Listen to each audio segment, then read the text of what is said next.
किसान भाइयों नमस्कार। मैं हूं दशरथ धाकड़। आप सभी का स्वागत है एक और नई वीडियो में। किसान भाइयों, इस वीडियो में हम गेहूं की फसल में कल्ले बढ़ाने के तरीकों के बारे में बात करेंगे।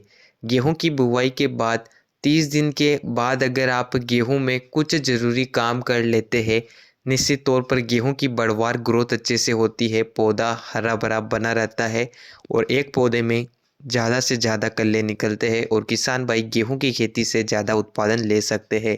इस वीडियो में आपको पूरी जानकारी मिलेगी। इस वीडियो को आप पूरा देखिए। जो किसान हमारे चैनल पर नए हो, चैनल को सब्सक्राइब कर दीजिए। इस वीडियो को लाइक और अपने किसान भाइयों के पास शेयर कीजिए। तो चलिए वीडियो को शुरू करते हैं। किसान भाइयों, गेहूं की खेती से अगर आप ज़्यादा पैदावार लेना चाहते हैं तो सबसे ज़रूरी है हमारे गेहूं के पौधे में ज़्यादा से ज़्यादा फुटाव। ज़्यादा से ज़्यादा फुटाव के लिए गेहूं के पौधे की बढ़वार और ग्रोथ अच्छे से होना चाहिए। पौधा हरा भरा होना चाहिए। पौधे में किसी भी प्रकार से कीट व रोगों या बीमारियों का अटैक नहीं होना चाहिए। पौधा एकदम स्वस्थ रहेगा, पौधे में फुटाव ज़्यादा आएगा, कल्ले अधिक निकलेंगे, पैदावार अच्छी होगी। गेहूं में कल्लों को बढ़ाने के लिए 30 दिन के बाद कुछ आप काम जरूर करें। जैसे कि 30 दिन के बाद गेहूं में कल्ले निकलना शुरू होते हैं। पहला काम करना है खरपतवार नियंत्रण। खरपतवार नियंत्रण के लिए आप निराई गुड़ाई कर सकते हैं या रासायनिक दवाइयों के सहारे भी आप गेहूं की फसल से खरपतवारों को कंट्रोल कर सकते हैं। खरपतवारों को कंट्रोल करने से फ़ायदा ये होता है, फसल को पर्याप्त हवा मिलती है, जो भी खाद आप देते हैं अच्छे से फसल को मिलता है। खरपतवारों के कारण फसल में कीट व रोगों का फैलाव भी होता है। अगर आप खरपतवारों को कंट्रोल करते हैं तो पौधा एकदम स्वस्थ रहता है, अच्छे से ग्रोथ करता है। दूसरा काम करना है सही समय पर सही खाद का प्रयोग। जैसा कि गेहूं की खेती में आपको सही समय पर सही खाद का प्रयोग करना है। जैसा कि जिस समय फसल की बढ़वार की अवस्था होती है उस समय पर ग्रोथ बढ़ाने वाले खादों का प्रयोग करना चाहिए। जब कल्ले निकलना शुरू होते हैं उस समय जड़ों का विकास करने वाले खादों का प्रयोग आपको करना चाहिए। जैसे कि गेहूं में आपको 2 बार यूरिया का प्रयोग करना है। यूरिया का प्रयोग करने से गेहूं की ग्रोथ बढ़ती है, पौधा अच्छे से बढ़वार करता है, पौधे से पीलापन दूर होता है। इसके अलावा जड़ों के विकास के लिए गेहूं में ज़्यादा से ज़्यादा फुटाव के लिए जिंक सल्फेट का प्रयोग करें। जिंक सल्फेट का प्रयोग करने से गेहूं में ज़्यादा कल्ले निकलते हैं, फुटाव अच्छे से आता है, पौधे से पीलापन दूर होता है। प्रति एकड़ 5 से 6 किलोग्राम जिंक सल्फेट का प्रयोग कर सकते हैं। 40 से 45 किलोग्राम की मात्रा के साथ 2 बार आप यूरिया दे सकते हैं। चिलेटेड जिंक का आप स्प्रे के माध्यम से प्रयोग भी कर सकते हैं। इसके अलावा जड़ों के विकास के लिए माइक्रोरेजा खाद का प्रयोग कर सकते हैं, जो कि जड़ों के विकास में सहायक होता है। अगर जड़ें स्वस्थ और लंबी बनेगी तो फुटाव ज़्यादा आएगा, पोषक तत्व पौधे को भरपूर मात्रा में मिलेंगे।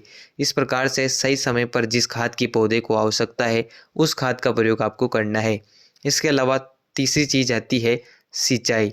किसान भाइयों, गेहूं में अगर आप सही समय पर सिंचाई करते हैं, सिंचाई करने से ही गेहूं की पैदावार को बढ़ाया जा सकता है। गेहूं में ज़्यादा से ज़्यादा कल्ले हम ले सकते हैं। गेहूं में ज़्यादा जल्दी जल्दी सिंचाई ना करें और ही ज़्यादा जल्दी जल्दी पानी लगाने से गेहूं की बढ़वार रुकती है, पौधा पीला पड़ता है। इसके अलावा सिंचाई के बारे में बात करें तो गेहूं की बुवाई सूखे में और पलेवा करने के बाद अलग अलग विधियों से की जाती है। पहला पानी गेहूं में बुवाई से 20 से 22 दिन के आसपास लगाया जाता है। उस हिसाब से आप गेहूं में अच्छी नमी बनाए रखें। खेत से जब हल्की नमी सूखने लगती है उस समय आप गेहूं में पानी लगा सकते हैं। खेत की मिट्टी के अनुसार ही गेहूं में पानी आपको लगाना है। सही समय पर आपको सिंचाई करना है, जिससे गेहूं की फसल अच्छे से बढ़वार करती है, पौधे में फुटाव ज़्यादा आता है। इसके अलावा आखिरी बात आती है आवश्यकता अनुसार स्प्रे। गेहूं की फसल में खरपतवार नाशक दवा का प्रयोग करने के बाद गेहूं की फसल का विकास रुक जाता है, ग्रोथ प्रभावित हो जाती है। आवश्यकता अनुसार गेहूं में आप स्प्रे कर सकते हैं, जिसके रूप में आप सागरिका लिक्विड का स्प्रे कर सकते हैं, NPK 19-19-19 का स्प्रे कर सकते हैं, चिलेटेड जिंक का स्प्रे कर सकते हैं, जिससे गेहूं की ग्रोथ अच्छे से होती है, फुटाव ज़्यादा आता है, फसल से पीलापन दूर होता है, पौधे का विकास अच्छे से होता है और पौधे में पोषक तत्वों की पूर्ति होती है। स्प्रे में आप इन तीनों में से किसी भी चीज़ का प्रयोग कर सकते हैं, काफ़ी अच्छी रिजल्ट मिलेंगे।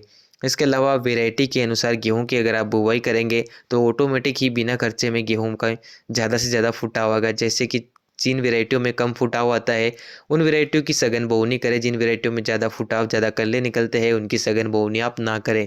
इन बातों का ध्यान रखने से किसान भाई गेहूं में कल्लों को बढ़ा सकते हैं, गेहूं की खेती से ज़्यादा पैदावार ले सकते हैं। कमेंट करके ज़रूर बताएं आपको ये वीडियो कैसा लगा। अगर आपको ये जानकारी पसंद आई हो तो वीडियो को लाइक और चैनल को सब्सक्राइब करें। धन्यवाद।